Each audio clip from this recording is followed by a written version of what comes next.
Hey guys, you're joining me down here at EA's London Winter Showcase, and we're about to see Shift 2 Unleashed. I'm joined by Marcus Nielsen, who is the executive producer for the game. Tell us about how you're improving on Need for Speed Shift, the first one.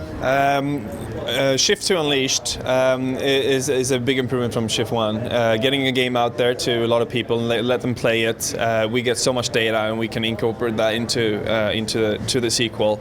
We're doing great things with Shift 2 Unleashed. We have a focus which we call the driver's battle, which goes straight through the game from being in there, driving these cars, battling the other people that you're playing multiplayer in, battling the people you play in career in, actually battling your friends through implementation of Autolog, which I'm sure people are familiar now with Hot Pursuit. So other great improvements that we made is AI has get an overhaul. We're also making car physics and handling a lot more smooth and more accurate, I would say. Rendering, we have a brand new rendering engine for the game. In all aspects, I would say, we're making big improvements. One of the things that you said during your presentation was that you're not bothered about 1,000 cars, right? It's all about the actual racing experience. Can you just elaborate on that a little bit more? Yeah, coming from Battlefield games, as I do, coming into racing series, as you know, DICE has a legacy with racing games.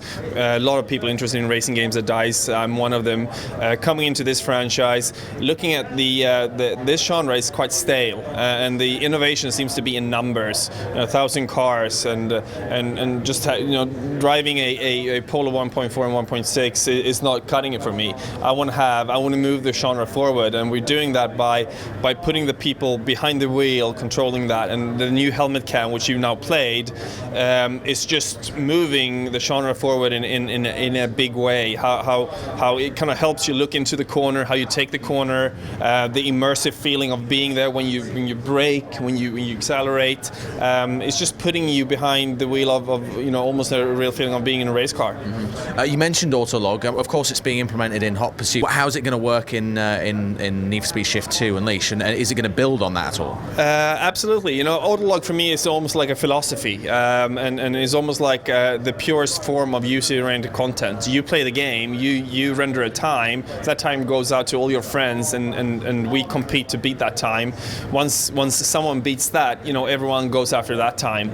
So it's really a really cunning way of letting people play the game, battling with their friends. As you remember, the driver's battle is the kind of the focus for the game, and it fits perfectly into that. Autolog in Hot Pursuit is an amazing implementation, and most people that will see this interview have played the demo and have experienced that. We're taking that one step further on, making that feeling a little bit more deeper, surfacing the data in a little bit different sense, but in a way that makes perfect sense. You were pretty ballsy at the beginning of our demo, saying you wanted to take on Forza and Gran Turismo. I mean, this marks a new direction for EA, in as much as they're splitting it out into simulation and arcade territory. What do you think you can bring to the sim market? I think that we already brought a lot to the sim market with Shift 1, to be honest. Some of the feedback was that you're not really purely sim with the game last time, and I can admit that some of that feedback is right.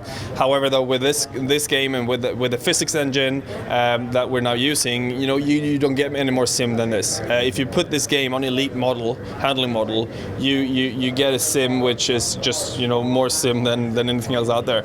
Are you in a position to talk about tracks, cars that are going to be in the game at this stage? Not specifics, but we are doubling up on tracks. We're doubling up on cars. We will feature about 130 cars. The important thing for me is that every car has an identity. Every car makes sense. Every car for you is an aspiration you have to drive that car.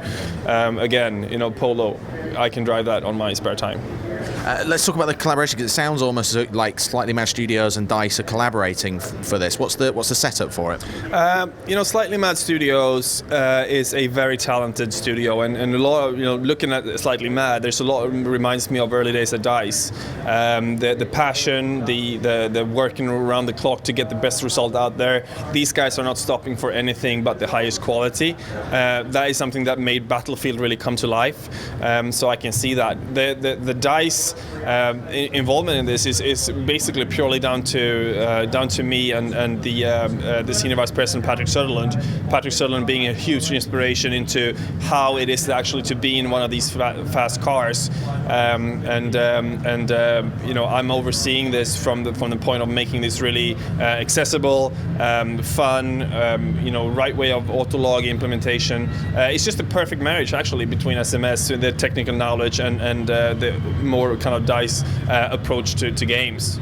Yeah, we saw Patrick taking Jane around the track last week for Need for Speed Hot Pursuit, so believe he's a good driver. Oh yeah, he is he's actually, if you think about that, he's senior vice president for EA.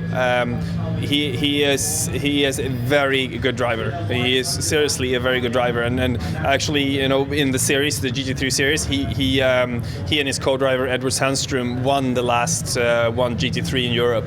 So that would vouch for that, I think. A good person to have on board. Say again? A good person to have on board. Oh, he can just benchmark what we're doing in the game. With the physics system we have, we can set up the cars to feel like it is to drive the cars that he's driving. And again, we can't get any more sim-like than that. All right, Marcus, tell us when we can expect to see Need for Speed Shift 2 and on what platforms. You can expect to see Shift 2 Unleashed on PS3, Xbox and PC this coming spring 2011.